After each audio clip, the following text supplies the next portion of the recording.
또 뵙게 되어 기쁘게 생각합니다. 그동안 안녕하셨습니까? 5월이 되면 우리는 그저 마음이 들뜨고 좋아합니다. 어린이들은 어린이날이 있으니까 선물 받겠다, 또 용돈 받겠다 이렇게 해서 좋아합니다. 또 어르신들도 괜히 또 아들, 딸, 며느리, 사위들, 손자들이 또 이렇게 오겠다 하는, 또 그들을 만날 수 있겠다 하는 그런 기대감 있어서 마음이 기쁩니다. 그래서 어떤 택시 기사분을 이제 만났는데 그분이 74시라고 하셨습니다. 그래서 아이고 어르신 연세가 많으신데 이래 일을 하시네요 하니까, 그래서 손자들 만나면은 용돈 5,000원씩 주는 그런 즐거움이 있대요. 그래서 그 용돈 주려고 그거 번다고, 그래서 열심히 한다고 말씀을 하셨습니다. 그래서 아이고 어르신 참 귀한 생각, 훌륭한 생각을 하고 계십니다. 손자들을 많이 사랑하시네요 하면서 제가 택시에서 내린 적이 있습니다. 우리들도 5월이 되면은 마음이 기쁜 것은 어쩔 수가 없죠. 기쁘단 말, 마음이 즐겁단 말이에요. 그래서 그 5월에 만날 것을 우리가 또 준비하면서 기대를 하면서 이렇게 생활을 하게 됩니다. 근데 그 가장 근본적인 이유가 뭘까요?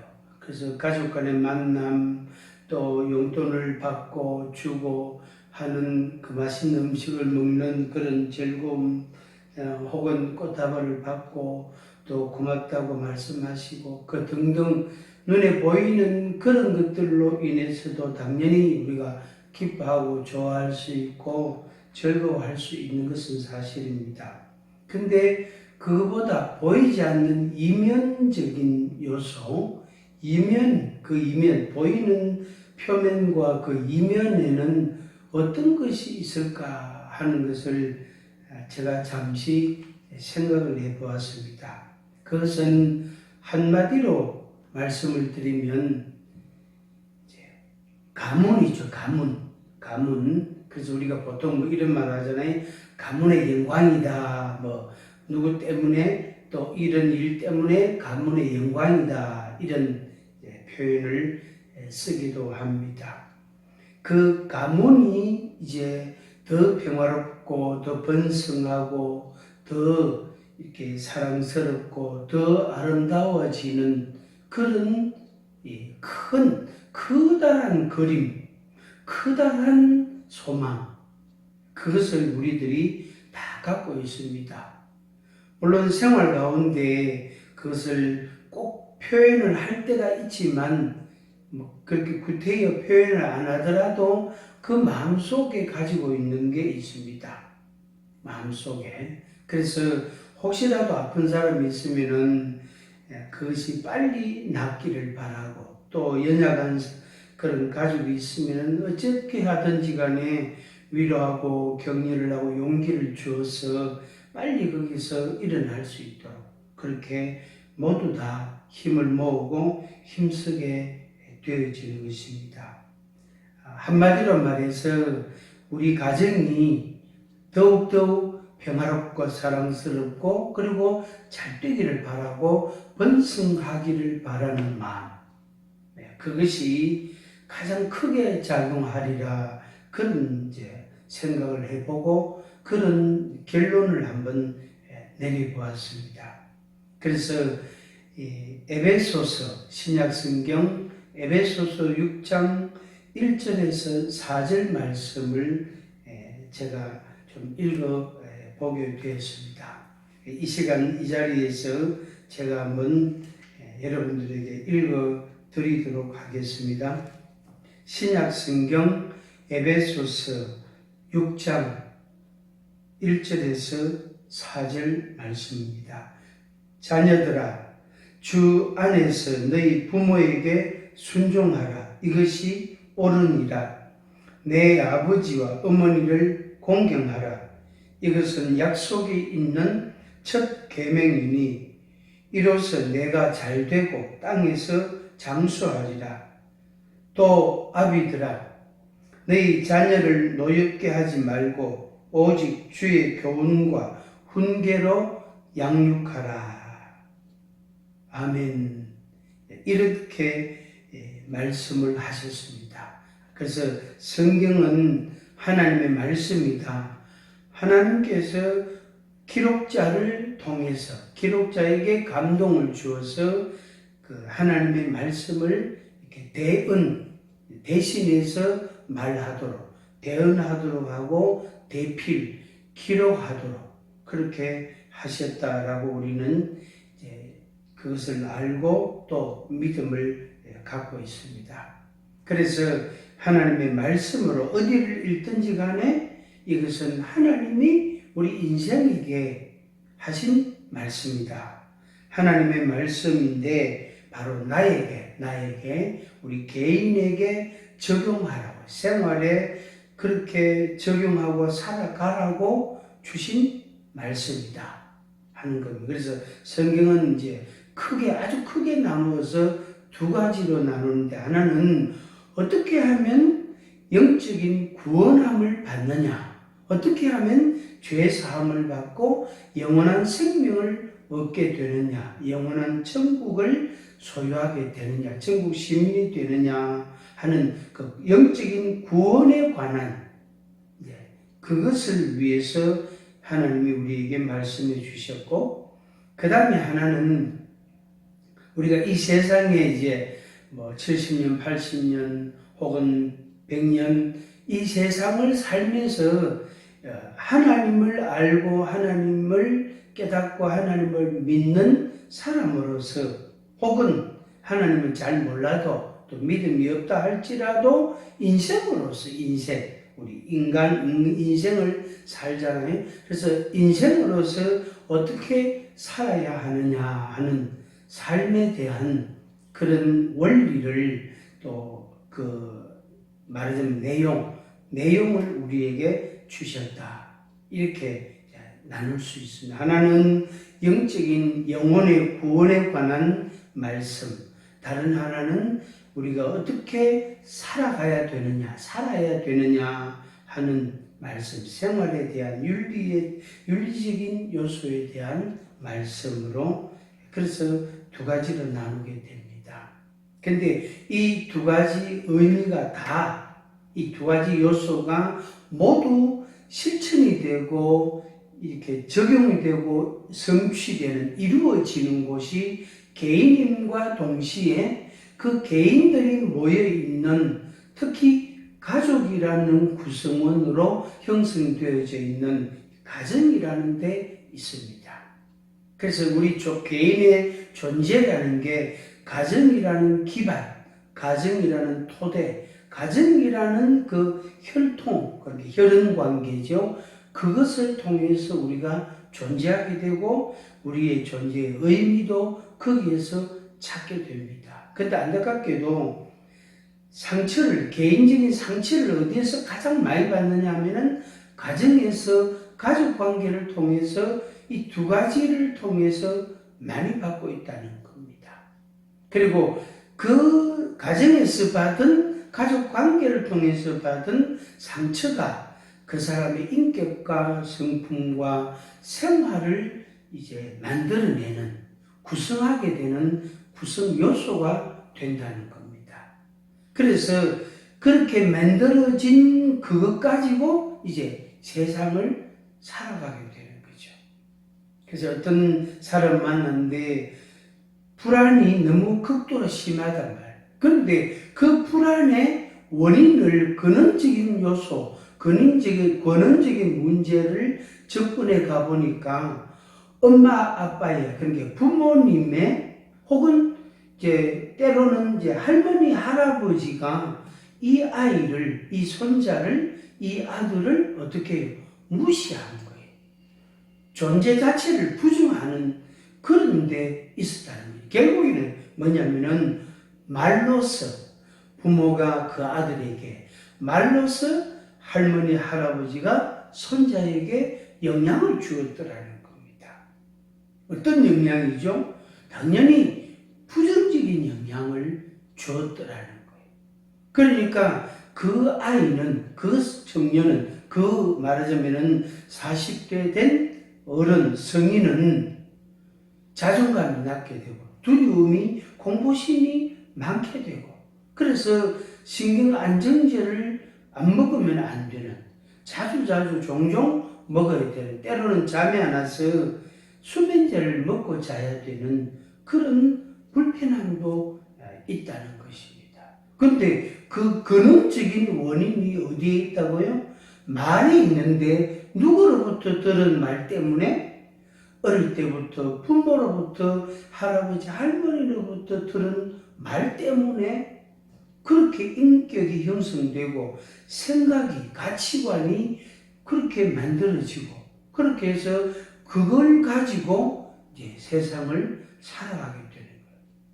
그러니까 청소년기를 보내게 되고 청년기를 보내게 되고 40이 된 성인의 모습으로 사회생활을 하는데 여러 가지 어려움과 또 힘든 모습들이 이제 보이게 됩니다. 그래서 이 개인의 중요함이 곧 가정의 중요함이 되고, 가정의 의미가, 가정의 그 말하자면 번성함이, 그 사랑이, 그 은혜가, 그 평화가 개인 가족 구성원들에게 영향을 다 주고 있다는 말씀입니다. 그래서 그것을 이제 에베소서 6장 1절에서 4절에서 세 가지 단어로 표현을 했습니다. 순종, 공경, 양육. 순종하라, 공경하라, 양육하라. 다시 한 번 더. 순종하라, 공경하라, 양육하라. 하나님께서 이 말씀에 순서를 딱 정해 놓으셨고 강조점을 딱 두셨어요. 그래서 부모에게 순종하라. 부모를, 어머니, 아버지, 어머니를 공경하라. 그리고 그 부모에게는 자녀를 양육하라. 이렇게 말씀을 하신 것입니다. 그래서 여러분들이 이 말씀을 여러분들이 듣고 보면서 내가 이렇게 순종해야 되겠다 하는 그런 마음에 결단을 하시고, 공경해야 되겠다, 그리고 양육해야 되겠다 하는 하나님의 말씀, 이 생명의 말씀을, 진리의 말씀을 여러분들이 새기시기를 바랍니다. 성경에 이제 주요한 인물이 이제 많이 나오는데 그 중에 특별히 3대에 걸쳐서 그것을 연결을 지어가지고 말씀하신 아주 특별한 한 가문에 대한 말씀이 나옵니다. 그래서 오늘 이 말씀을 여러분들이 잘 들으시고, 여러분 개인과 여러분 개인의 생활과 여러분들의 가문과 그리고 가족 구성원들에게 잘 적용하시고, 그리고 그 가정처럼 여러분들의 가정도 번성하기를 축복합니다. 진심으로 축원을 드립니다. 아브라함이라는 사람이 있고 그 아들 이삭이라는 사람이 있습니다. 독자. 아브라함 한 사람에게서 이삭이라는 아들이 하나 태어났습니다. 그래서 아브라함의 아내 사라, 아브라함과 사라 사이에서 이삭이라는 아들이 하나 태어났습니다. 그리고 이 이삭이 결혼을 해서 이제 20년 만에 아들이 태어났는데 쌍둥이단 말이에요. 그래서 이삭이 리브가라는 아내 여성과 결혼을 해서 20년 만에 아들이 태어났는데 쌍둥이라. 그래서 먼저 나온 애가 에서고 뒤에 나온 애가 야곱이단 말이에요. 그런데 이제 성경의 역사는 성경에서 포인트, 핵심적으로 말씀하시는 하나님의 그 뜻은 뭐냐면은 이 3대가 어떻게 구성이 되고 어떻게 이루어지느냐 하는 것을 우리에게 말씀해 주신 것입니다. 그래서 아브라함, 이삭, 그리고 둘째 야곱, 이렇게. 그래서 아브라함, 이삭, 야곱, 이 3대에 걸쳐서 말하자면 가문이 이루어지고 혈통이 구성이 되고 그리고 그 가문의 번성함이 나타나게 되어진 겁니다. 먼저 생각할 것은 아브라함의 믿음과 아들 이삭의 믿음입니다. 첫째는 아브라함의 믿음입니다. 아브라함이 100세기에 하나님께로부터 얻은 아들이 이삭입니다. 그런데 이 아들에 대한 하나님의 예언, 하나님의 약속은 75세에 받았어요. 그런데 25년 만에 그 약속이 이루어진 겁니다. 아내 사라가 낳은 유일한 아들입니다. 하나님께서 이렇게 약속하셨습니다. 내 몸에서 날 자가 내 상속자가 되리라. 창세기 15장 4절 말씀입니다. 이 약속이 이루어진 겁니다. 그런데 제일 처음 약속하신 것은 아브라함 75세 때에 하나님이 이 약속을 하셨단 말이에요. 너로 인하여 너의 자손으로 인하여 번성하리라. 그리고 열방이 열국이 복을 받으리라. 복의 통로가 되고 복 자체가 될 것을 말씀을 하신 것입니다. 하나님께서 약속하신 그 약속을 하나님께서는 반드시 지키셨고 그리고 아브라함은 그 하나님의 약속을 믿었습니다. 하나님께서 아브라함에게 그 믿음에 대하여 의로 여겼다라고 기록합니다. 창세기 15장 6절 말씀에 창세기 17장 4절에서 8절을 한번 읽어드리겠습니다. 17장 4절에서 8절 하나님께서 아브라함에게 말씀하신 내용입니다. 4절 내가 너와 내 언약을 세우리니 너는 열국의 아비가 될지라. 이제 후로는 내 이름을 아브라함이라 하지 아니하고 아브라함이라 하리니 이는 내가 너로 열국의 아비가 되게 함이니라. 내가 너로 심히 번성케 하리니 나라들이 내게로 쫓아 일어나며 열왕이 내게로 쫓아 나리라. 내가 내 언약을 나와 너와 내 대대 후손의 사이에 세워서 영원한 언약을 삼고 너와 내 후손의 하나님이 되리라. 8절에 내가 너와 내 후손에게 너희 우거하는 이 땅 곧 가나안 일경으로 주어 영원한 기업이 되게 하고 나는 그들의 하나님이 되리라. 아멘. 이렇게 말씀했습니다. 여기에 하나님이 말씀하신 이 말씀의 특징, 강조점을 그런 단어를 우리가 발견하게 되는데 몇 가지를 제가 정리해서 말씀드리겠습니다.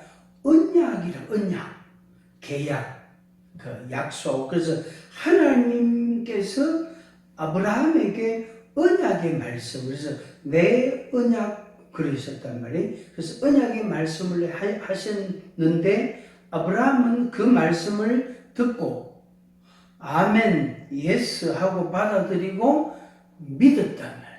그 믿음이라는 게 뭐냐면은 계약이에요. 그래서 소위 계약 당사자 이렇게 표현하는데 하나님의 언약을 아브라함이 믿음이라는 것으로 받아들이면서 사인을 한 하나님이 말씀하시고 아브라함이 믿고 하나님께서 사인하시고 아브라함도 사인하고 그래서 계약을 맺었다. 이런 말씀입니다. 그리고 열국의 아비가 될지라 그랬어요. 모든 민족, 모든 나라의 조상이 되게 할 것이다. 누가? 아브라함이. 하나님께서 그렇게 만들어간다 하는 말씀입니다. 열국의 아비. 그 다음에 너로 심히 번성케 하리라.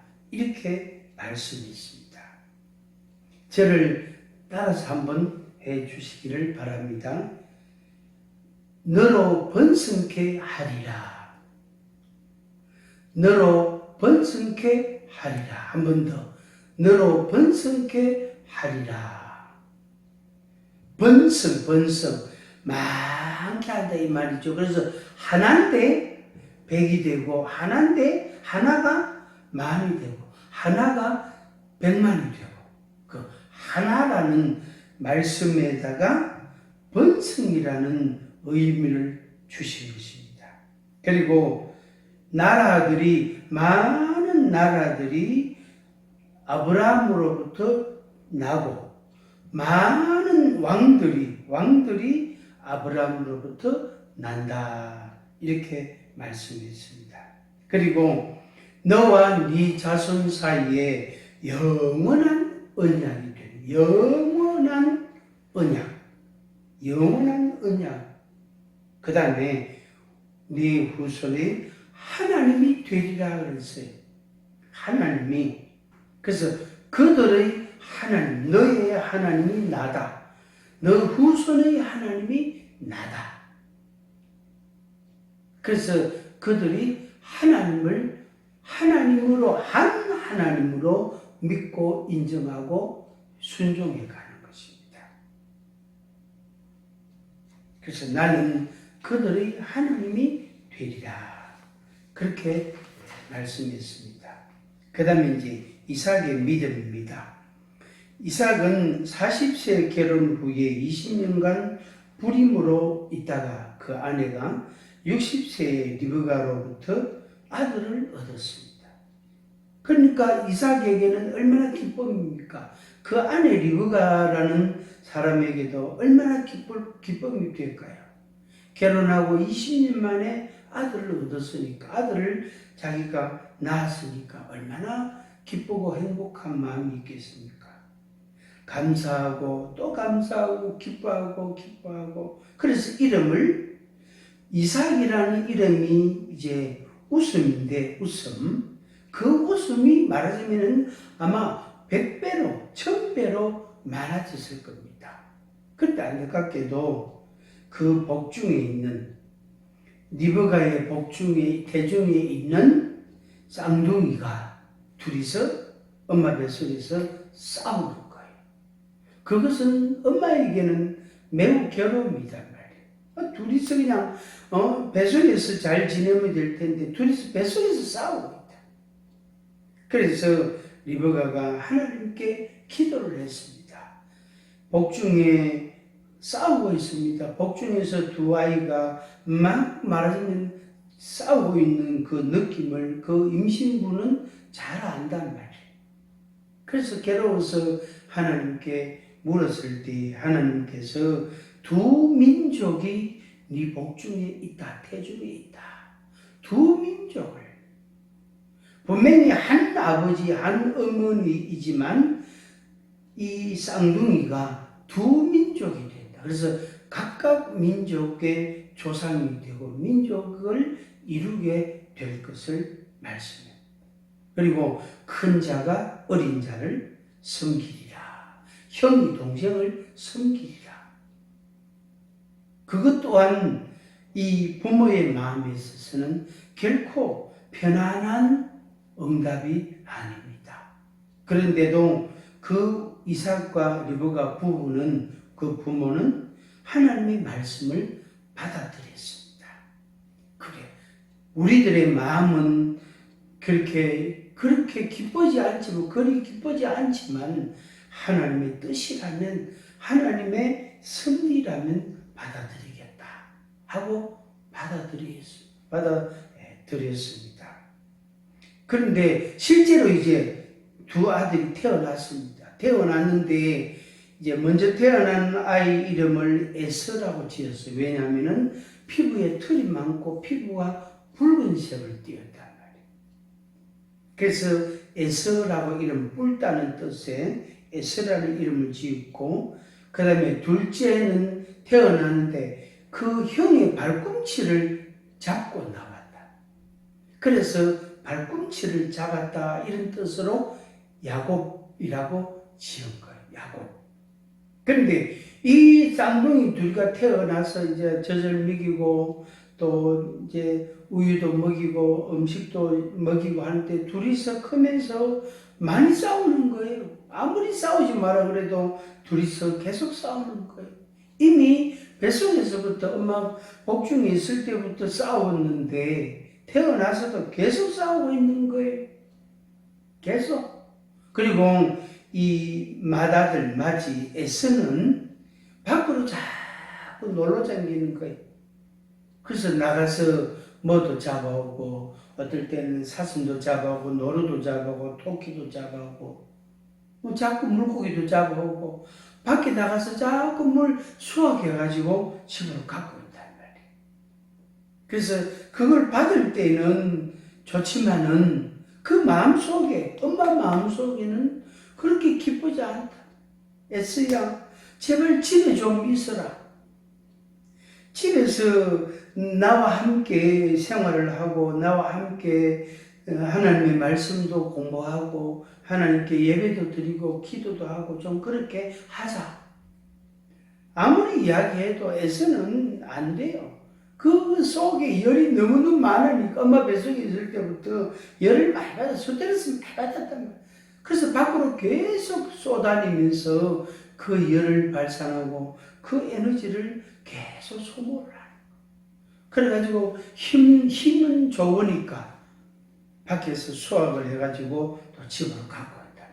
그래서 어느 날 에서가 집에 돌아오는데 너무 피곤하고 지쳤어요.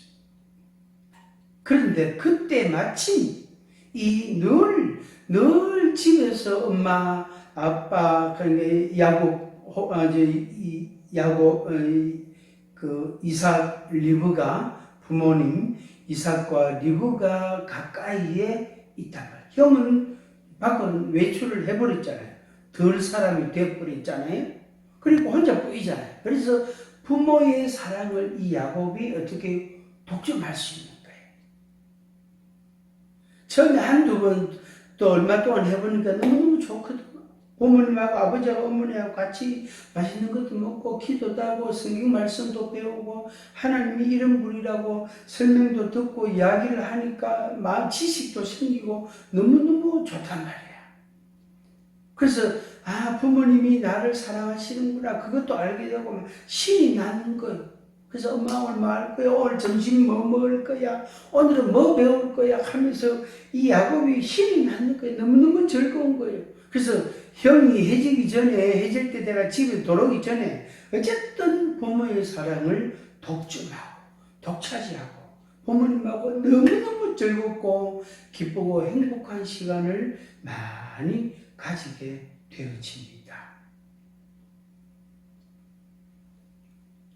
그래서 에서는 점점 덜 사람이 되고 야곱은 점점 부모님 중심으로 하나님 중심으로 배우고 살아가는 성장하는 그런 열매들이 나타나기를 시작을 했습니다.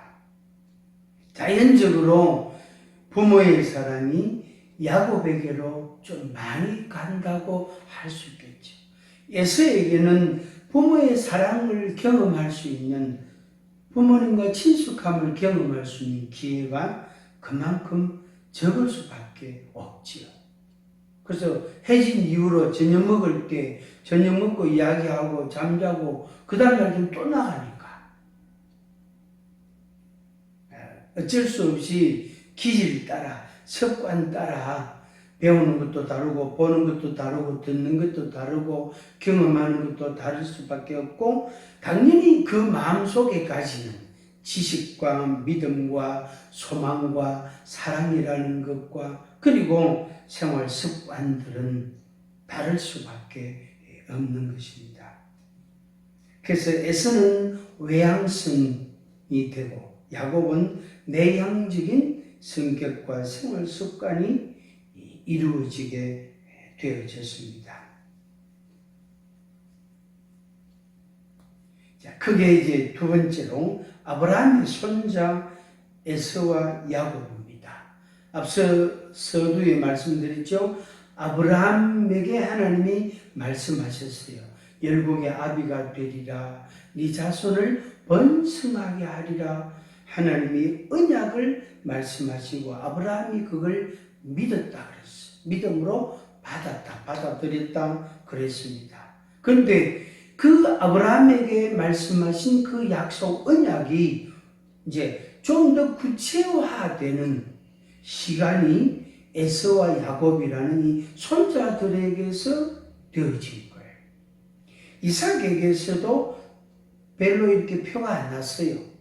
표가 많이 나지 않았어요. 그런데 손자의 때에 와가지고 3대째 내려와서는 이제 그것이 윤곽이 조금 더 뚜렷하게 됐어요. 에서를 통해서 하나님이 번성케 하시는 그런 측면도 있고 야곱이라는 손자를 통해서 번성케 하시는 그런 하나님의 역사도 하나님의 이루시는 것도 있다. 그래서 두 가지죠. 두 갈래로 이렇게 나누어지면서 번성이라는 것이 이제 조금 더 말하자면 보여지기 시작한 겁니다. 번성이라는 게 번성. 그런데 이제 그 하나님의 그 언약에 아브라함이 믿음으로 받아들여서 언약을 체결한 언약을 맺은 그 언약은 아브라함, 이삭 그리고 야곱에게로 이게 흘러내려가는 거예요. 이것이 이렇게 그냥 아브라함, 이삭, 야곱 하나만 아니고 에서가 하나 있단 말이에요. 그래서 여기 또 계속 수직으로 그러니까 이 직선으로 내려가는 게 아니고 어떻게 해요? 이것이 이삭에서 야곱에게로 꺾여서 흘러내려가는 거예요. 이런 형태가 이제 말하자면 보이기를 시작하는 겁니다.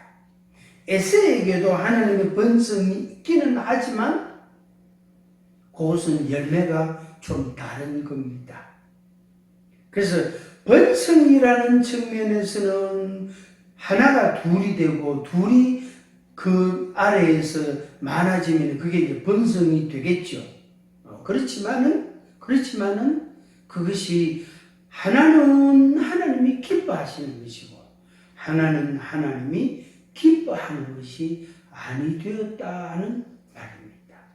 그걸 우리 개인에게 이제 적용을 하면 이렇게 할 수 있겠죠. 나 개인 한 사람에게서 아들이 둘이다? 혹은 딸이 둘이다? 혹은 아들 하나, 딸 하나, 혹은 딸 하나, 아들 하나 이렇게 대가 있다. 혹은 아니면 이제 아들이 하나 있든 딸이 있든 또 가끔 자녀가 없는 그런 가정도 있고 또 입양한 그런 가정들도 있습니다. 어쨌든 그 부모가 있고 자녀가 있단 말이에요. 자녀가 있는데 그것이 하나라는 걸로 통해서 계속 이루어지면 좋겠는데 그게 둘일 때는 어쩔 수 없이 둘로 나누어지는 거예요. 그래서 저 같은 경우는 딸과 아들이 1살 차이인데 그렇게 2명입니다. 그래서 딸에게도 하나님의 은혜가 하나님의 축복이 하나님의 번성함이 나타나기를 바라고 당연히 또 아들이니까 딸은 시집을 갔잖아요. 결혼을 해서 갔단 말이에요. 가도 또 제 딸이잖아요. 그런데 아들은 결혼을 하면 며느리가 우리 집의 식구가 되고 그래서 우리 집 식구가 또 이제 하나 더 늘어날 수 있겠죠. 그래서 아들이 있고 이 아들이 결혼을 해서 또 손자를 놓고 이러면 이제 번성이라는 것이 또 나타나게 되겠죠. 아마 여러분들의 가정도 아마 동일할 겁니다. 그렇죠? 그래서 하나면 당연히 뭐 하나가 번성하겠지만 둘이면 둘 다. 그래서 한쪽은 번성하고 한쪽은 번성하지 않는다면 그것은 부모로서의 마음의 고통이고 괴로움이 됩니다.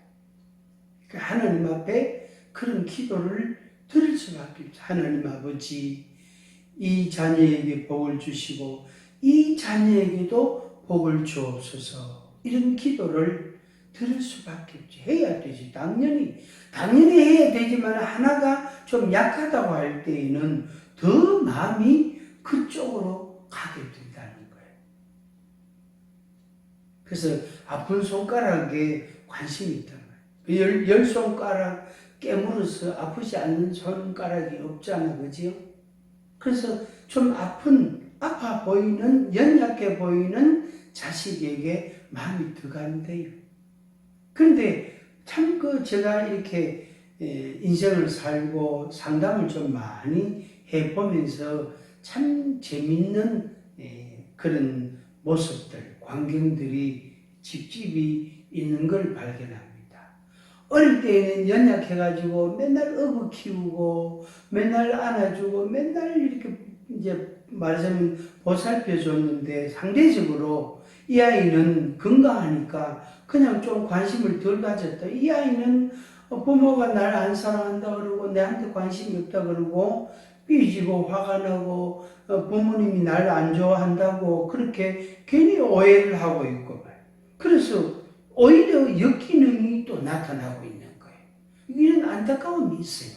그리고 연약한 그 자녀에게는 아들이든 딸이든 자녀에게 사랑을 더 많이 갈 수밖에, 손이 더 많이 가고 뭐 있으면은 더 많이 주고 싶은 마음이 생기는. 왜? 연약하니까. 그런데 그 아이는 부모님이 나를 너무 사랑하신다고 이렇게 생각을 하는 거예요. 그래서 나중에 20살이 되고 30이 되고 40이 돼서 보니까 역전이 되어버린 거예요. 그런 가정들이 허다하더라고요. 방금 이야기한 것처럼 상대적으로 조금 거리를 두었던, 관심이 적었던 이 사람이 상처를 받고 사는 거예요. 상처를 갖고 성장한 거예요. 그래서 이 사람이 저를 찾아온 거예요. 목사님, 제가 어릴 때 이랬어요. 이런 일이 있었어요. 그러면서 막 눈물을 흘리고 어떻게 하면 좋겠어요 하면서 도와주세요 하고 이야기를 하는 거예요. 얼마나 안타깝습니까? 그런데 이 사랑을 많이 받았던, 연약하다고 사랑을 많이 주었던 이 자녀는 혼자 말 그대로 잘 살고 있는 거예요. 오히려 자만해지고 자고하고 약간 교만하는 그런 모습, 말도 함부로 하고 욕심을 지나치게 부리고 또 막 이 다른 말하는 형제지요. 다른 자기와 같은 형제를 막 무시하고 막 까불고 이런 이제 현상도 있더라는 거죠. 그거는 또 다른 이제 역기능이에요. 그런 열매를 말하자면 생기기를 전혀 기대치 않았는데 그게 생겨버린 거예요. 안타깝지.